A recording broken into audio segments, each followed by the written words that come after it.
What's going on, guys? Welcome to another episode of Music Biz Daily. I believe this is episode number 5. My name is Matei.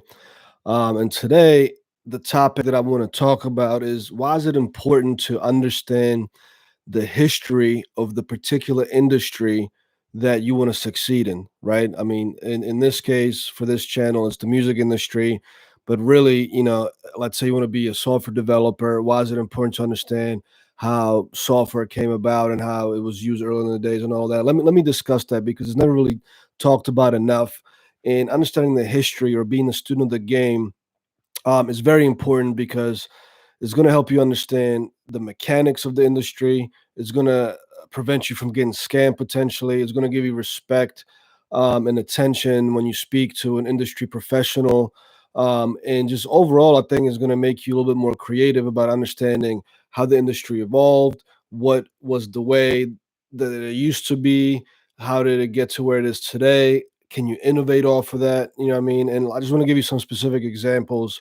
Like for myself, for example, when I went to school for mechanical engineering, I first started out as a software engineer major, which got me to learn the basics of like C sharp, C++, and HTML coding, and I didn't enjoy it. I didn't enjoy it one bit. So that's when I switched to mechanical engineering.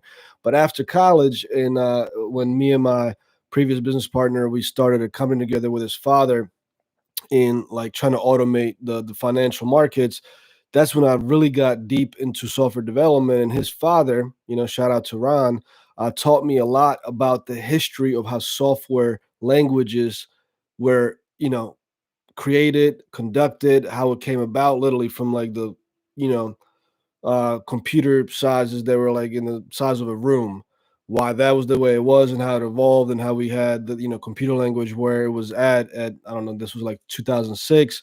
And having that understanding got me a little bit more excited. I mean, at least this was just for me, more excited about learning more about software development.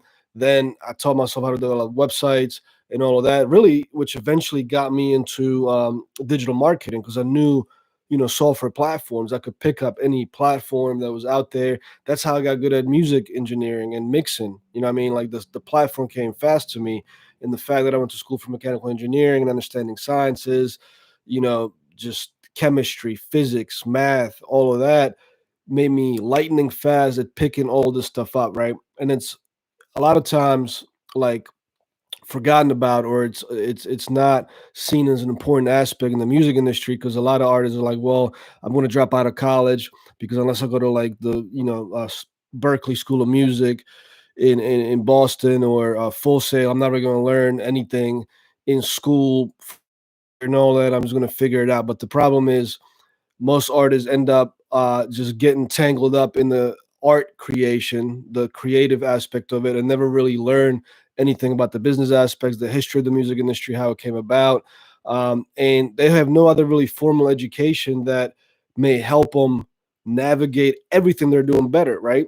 And look, I have two theories about like people going to college or not going to college, but at the end of the day, the people, the examples that are out there, in my opinion, that ended up dropping out of college, like Bill Gates or somebody like myself, or I think Steve Jobs ended up dropping out, Mark Zuckerberg out of Facebook. It didn't really matter for them because they were so passionate about learning software development or whatever industry they were in, anyhow, and every single aspect about that industry and that you know basically that topic, that they were going to succeed regardless, right? But sometimes as an artist, if you don't have any like education you can fall back on or just to apply to the music business or to your creation process, you're going to be in a bad advantage compared to other people because in my opinion, again, if any type of sciences or math or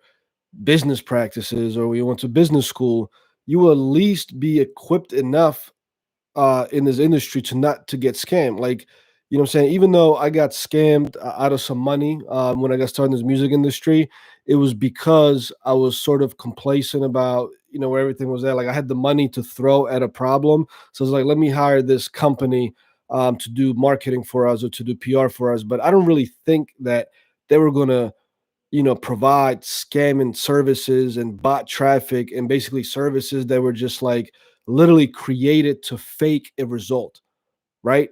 I've never really faced that in the industries that I was at. It was unfathomable to me that I would hire somebody for a couple $1,000s and they would literally fake the entire process and the service. It's like hiring, I don't know, an HVAC contractor to come to your house and they install a dummy, HVAC unit in the basement, a heating unit. So it doesn't actually work. It's not going to heat your house, right? Or the HVAC contractor coming in and installing a cardboard box as your AC unit. Like that's literally like that. Right? I don't really expect that, so that's why I got scammed out of a couple $1,000s in the past. But what I mean by everything else is like it's hard to scam me because I have the education to look at something and be like, yo, that just doesn't make sense, right? And when it doesn't make sense and it's too good to be true, it's definitely a scam.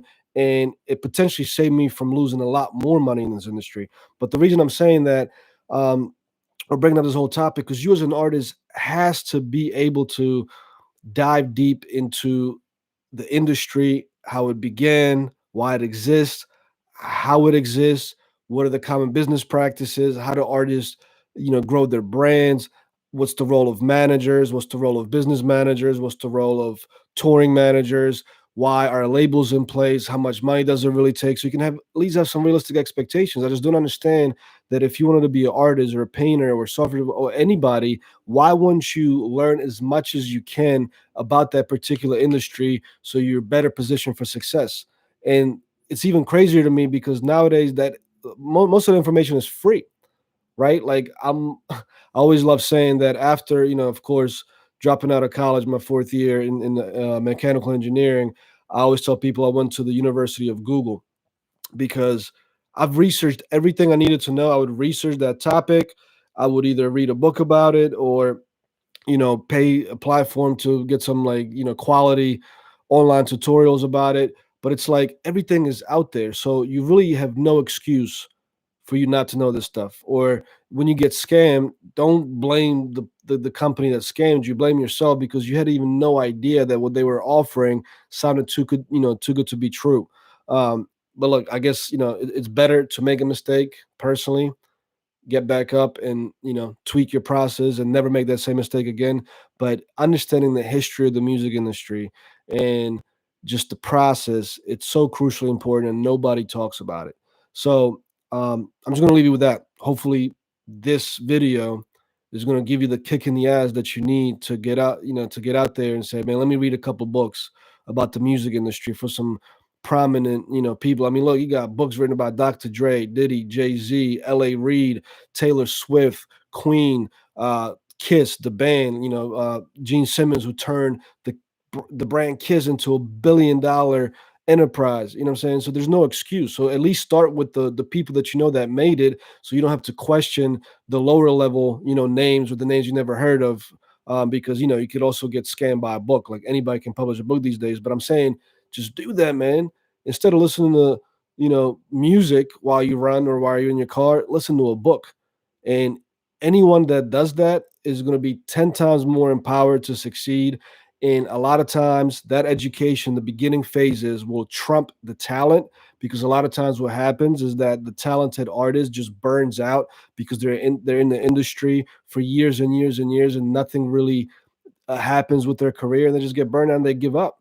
All they had to do was spend a couple hours a week of just empowering themselves with additional education, or going to school for something else that maybe later down the line they would have found out that can benefit their career in music or really in any career, any business line. So again, man, I don't want to get off on the tangent. I could talk about this all day long, but man, become a student of the game. Educate yourself. Education is where the power lies. It's not money.